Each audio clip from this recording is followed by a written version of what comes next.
kid triggers alarm daily until man realizes why. There were several ways he could deal with this. He could ignore it, but that probably wouldn't last long.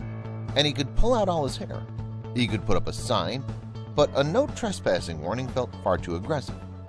He had no idea the solution was waiting at the local store and only going to cost $2. For Dave, it was a no-brainer to get a security camera for the front of his house. It was a deluxe package with all the bells, whistles, and handy app that gave him immediate notifications if anyone approached his home. At first, it seemed like the best idea ever.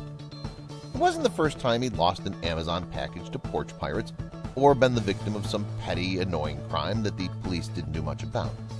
Even if it was a decent neighborhood, the new shiny system was very much welcome. However, at the time he wasn't aware of the annoyance it would bring. It started with the telltale beep that signaled someone was on the large slab of concrete in front of his home. Dave whipped out his phone, feeling like a secret agent ready to catch a sneaky criminal. But there in the driveway was not at all what he imagined. A little boy, no more than 4, raced around his driveway on his blue and green bicycle. The zipping child had accidentally set off his alarm. Dave chuckled and put his phone away. Oh well, things like this were about to happen. But he would soon find out it was going to be a regular and very annoying thing. Every day his phone would beep to show the same ordeal. The child's mother moseyed along the sidewalk, her hands busy with trying to control the leashes of 2 large, very energetic dogs. The boy would race ahead, turn into Dave's driveway, do a circle, then wheel out to join his mom again.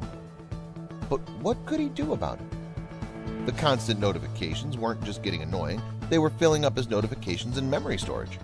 One thing for certain, he wasn't going to be one of those horrible strangers that would come down on an innocent child for some harmless play. No, this needed a creative solution. The answer came quickly, a simple but useful skill he had wielded when he was young. It had come from long summer vacations filled with friends and adventure, and it only cost a couple bucks. So Dave went to the nearest dollar store, bought a bucket full of chalk, and raced home with the perfect idea. The idea was simple. He had no problem with the boy or anyone else having to use the driveway for a moment or two. He just needed them to stay away from whatever points would set off his security system. Dave bent down, grabbed a bright pink hunk of chalk, and dragged it around on the ground. The final result? A winding racetrack with curve warnings and entry arrows. It gave the kid something to ride along but leave Dave in peace. There was the ultimate question, though. Would the boy use it? The next day, he made a point of watching the camera stream carefully. Like clockwork, the mother and kid showed up, his little feet pushing the pedals as fast as he could. Normally, he'd swerve in and out, but this time he slowed, surveyed the path, and then looked to his mother. She gave a smile and a nod, then pointed the in section of the track. But that wasn't all. It wasn't just the perfect solution to what could have been a dramatic problem with the neighborhood. It was something Dave found he enjoyed doing. Whenever the rain washed the lines away, he would just grab the bucket and chalk and draw a new, different one. In a small, adorable way, his driveway became locally famous. Why? It wasn't just the one tiny boy that used the fun run.